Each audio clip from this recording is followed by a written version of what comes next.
Hello, and welcome to our lecture on stress. Stress is the process of perceiving and responding to certain events or stressors that we appraise as harmful, threatening, or challenging, and a pattern of hormonal, psychological responses that accompany these threatening events.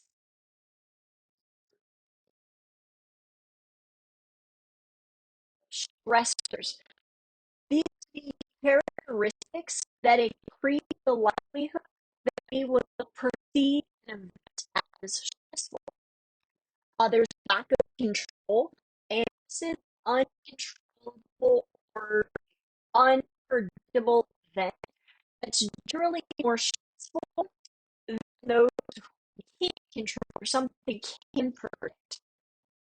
Suddenness, a sudden death of a loved one, unexpected job loss can be a big stressor. When something comes sudden and more so unexpected, ambiguity. So there's a role unclear, uh, at work, home can really be a major cause of stress. The type of event can cause a really serious stress. Being a planet in large scale tends to be extremely stressful for people. Significant life changes, personal events, life transitions, jobs, or even daily hassles, just day-to-day challenges. Daily hassles play a role in health as well as life satisfaction. Women are more likely to perceive stress from money, have too much to do, health concerns, trouble relaxing.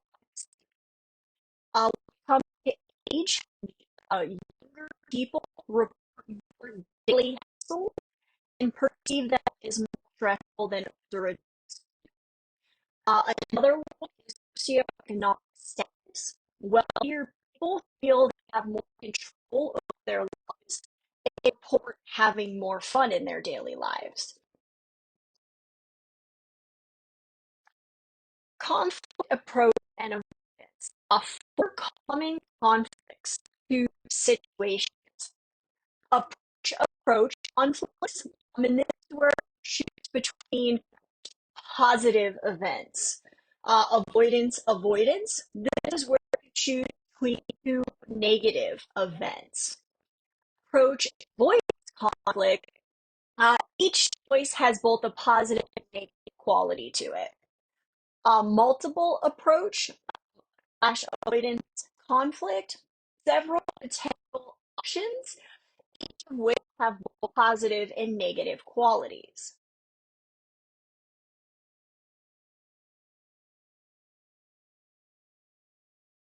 Our stress response. The primary appraisal, this is the initial interpretation of the event. This can lead to positive or negative emotions. Threatening events that we sort of perceive cause some sort of harm in the future. And it sort of challenges appraisal. Typically, positive emotions or perceived as less stressful. Secondary appraisal. This is an evaluation of an event after the first appraisal.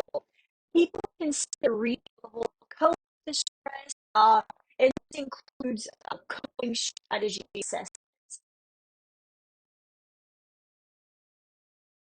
The three phases of biological stress response: alarm, resistance, exhaustion. The alarm reaction is our bodily responses. It tends to be immediately triggered after that primary appraisal. The distress signals sent activate the nervous system, the adrenal glands, increase stress hormones, adrenaline, cortisols, and pituitary secretes endorphins, preparing that body to sort of cope with the stress that's coming. Uh, pretty, you know, huge response when it comes to our body. Is really can really harm us, especially in that alarm phase. We get into that resistance as exhaustion comes. That stress level can go down. Managing stress. This is one of the most important aspects of it. We're going to have stress, thing completely stress free. So to learn how to manage our stress. First is exercise. This increases the radical, it leads to muscle relaxation, helps you sleep sounder. It triggers these production of neurotransmitters and really enhances self-image. It can lead to depression, and later in life is associated with better cognitive function as well as a longer life. The next is relaxation. More than 60 studies have found that relaxation produced can provide relief from headaches. Okay, so if you're relaxed, it can get rid of your headache, lower your blood pressure, help with anxiety as well as insomnia. There's relaxation trainings. This is used to help fight a heart attack survivors, reduce the risk of your heart attack. The mindful meditation is a reflective of this process in which people attend to current experience in a non-judgmental and accepting manner. There's a factor to it. Religiously active people tend to live longer than those who are not religiously active.